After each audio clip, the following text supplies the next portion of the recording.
আসসালামু আলাইকুম রাহমাতুল্লাহ। আজকে আমি আমার বসের ছেলেদের যে নতুন 3টা ঘর বানাইতেছে দেখতেছেন। আমি একটার উপরে দাঁড়ানো আর 2টা সামনে দেখতেছেন। যাই হোক, এলাকার পরিবেশটা সবাইকে একটু জুম করে দেখানোর চেষ্টা করতেছে।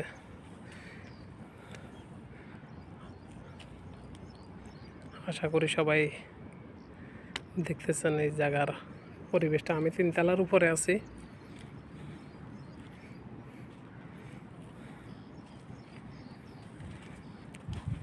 আমাদের বাংলাদেশের মতো একবারে ক্ষেত খামার, জমি জামা, ওমানিদের বাড়িঘর, কিন্তু আমাদের দেশে তো ঘনবসতি, এখানে ঘনবসতি না।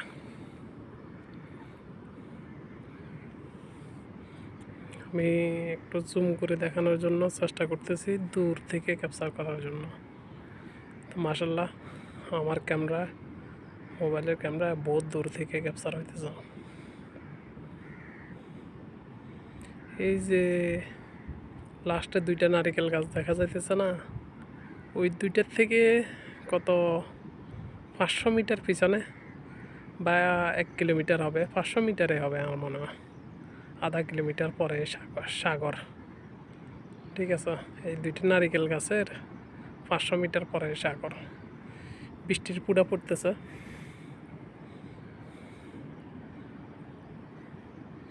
বাড়ির ডিজাইনগুলো দেখতেছেন, এই যে গাড়িগুলো বাড়ির পাশে।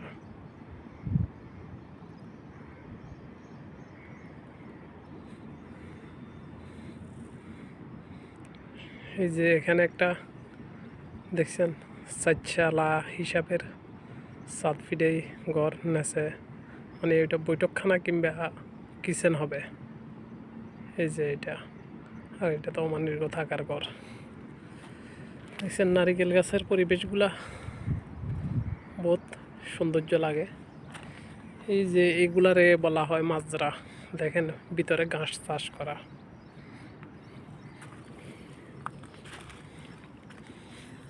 এই যে আমার বসের বাড়ির সামনে এখানে এটা পুষ্করণীর মতো কাটছে, সুইমিং পুলের মতো করেই সাজাইবো পরবর্তীতে।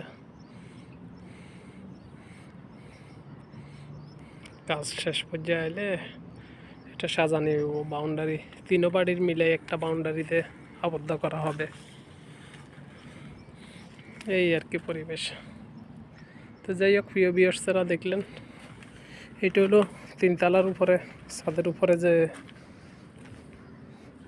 জায়গাটা, এটা আর কি। তো 3 তলার উপরে এরা বেশি রুম করা নাই সম্ভবত। এখানে এই যে দেখতেছেন একটা বেডরুম, সাথে ওয়াশরুম, টয়লেট। ঠিক আছে, এই আরেকটা, এটা কি করছে, হয়তো এটা ডাইনিং হবে, এটা ছোটো আকারের ডাইনিং। এটা মনে হয় আরেকটা বেডরুম, তবে এটার সাথে বারান্দা আছে কিন্তু টয়লেট তো নাই। পাশে কি আছে, এই পাশেও ওপেন ছাদ দেখছেন। এই হলো ছাদের উপরের। তো এই সম্ভবত একটাই বেডরুম হবে, আরও একটা বেডরুম, একটাই বেডরুম। হয়তো ওইটা কিচেন হইতে পারে, কিংবা এটা ডাইনিং হইতে পারে, এই ধরনের কিছু চিন্তা আমরা জানি না তার প্ল্যানিং কি। এই হলো 3 তলার উপরের হিসাব। দেখেন সিঁড়ির কন্ডিশন, ঠিক আছে। যে নিচের দিকে ফলো করেন, আমি এখন 3 তলা থেকে নিচে নামতেছে। প্রতি তলায় 1 ধাপ, 2 ধাপ, 3 ধাপের সিঁড়ি। আমি দেশের বাড়িতে আমার সিঁড়িটাও সেম ডিজাইনে করছে, 3 ধাপে সিঁড়িটা করছে। তবে এরা সিঁড়িতে প্রচুর জায়গা নষ্ট করে।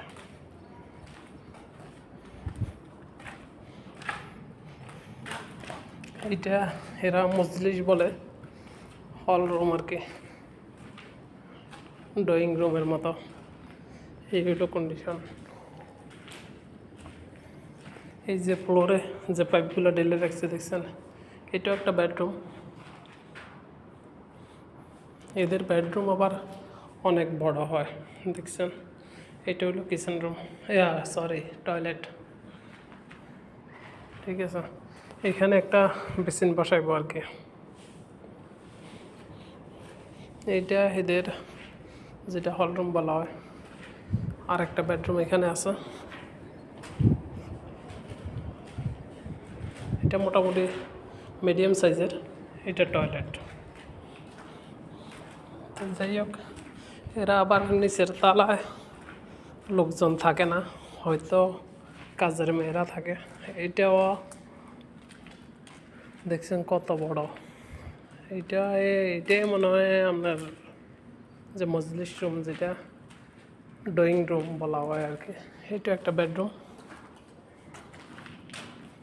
ঠিক আছে, ওর বাবারে, এইটার ভিতরে এটা কি, এটা কিচেন হবে। তো এটা বেডরুম হইলে তো এটা কিচেন হয় না। এটা কি জানি না কি করতেছে এখানে, কি হইব মনে হয় অন্য কোনো প্ল্যানিং ছিল। এই যে সাইডটা কোপ করে রেখেছিল, পরবর্তীতে এটা আবার কী করতেছে জানি না। এই যে কত বড় এই রুমটা, এটাতে কি এটাও বুঝি না। তো এই জন্য বলা হয় এদের প্ল্যানিং আমাদের মতো না। তো এই দোতলা থেকে সাইডের ভিউটা একটু দেখেন।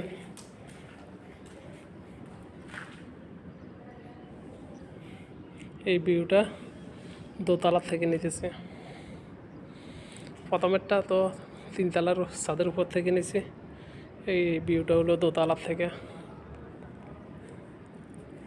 ঠিক আছে, তো এই জিনিসটা যখন সাজাই গোছাই সুন্দর করে, যখন বাউন্ডারি করি, গার্ডেন টার্ডেন করা হবে, তখন জায়গাটা খুবই নিরিবিলি, শান্ত পরিবেশ।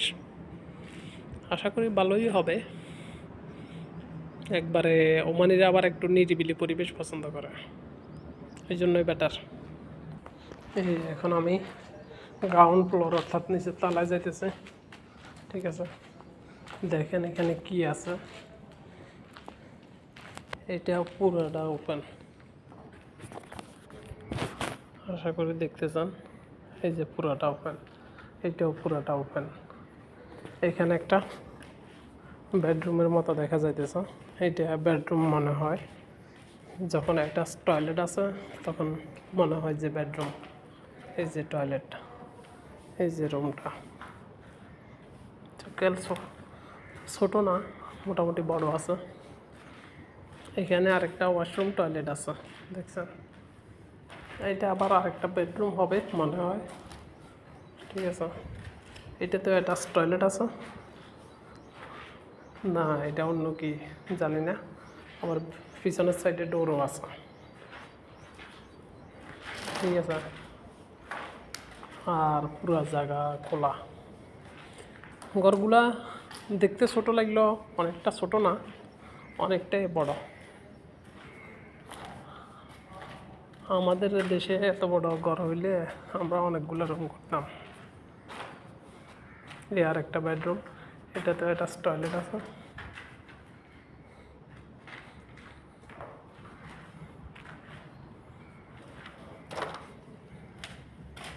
এই যে আমার গাড়িটা, ব্ল্যাক কালার গাড়িটা আমার। আর এই দুইটা গাড়ি কাজের লোকজন আসছিল আর কি। তো ভিডিওটা অনেকটা লম্বা হয়ে গেছে, দুঃখিত। আমার ভিউয়ার্সেরা মনে কষ্ট নেবেন না আসলে। ঠিক আছে, আপনারা সবাই দেখার জন্য, হয়তো আমার ভিডিও দ্বারা কারো কোনো উপকার আসবে জানি না, তবুও যদি কারো কোনো উপকার হয় ঠিক আছে। আর কারো যদি টাইম ওয়েস্ট হয়, এই জন্য দুঃখিত ভাই, কেউ মনে কষ্ট নেবেন না। দয়া করে ক্ষমার দৃষ্টিতে দেখবেন। সবাই ভালো থাকবেন, নামাজ কালাম পড়বেন। ঠিক আছে, আমার জন্য দোয়া করবেন। আমি আপনাদের সকলের জন্য দোয়া করি। সবাই সবার জায়গা থেকে ভালো থাকেন। ঠিক আছে, মহান রাব্বুল আলামিনকে রাজি খুশি করার চেষ্টা করেন। ঠিক আছে, 2 দিনের দুনিয়ায় আমরা যেন হাসি খুশিভাবে এই 2টা দিন অতিবাহিত করে আমাদের পরবর্তী অমর জিন্দিগির জন্য, ঠিক আছে, যেন সুখে থাকতে পারি, যেন বেহেশত লাভ করতে পারি, ওই রকম ভাবে এই 2 দিনের দুনিয়ায় যেন আমরা আল্লাহকে খুশি করতে পারি।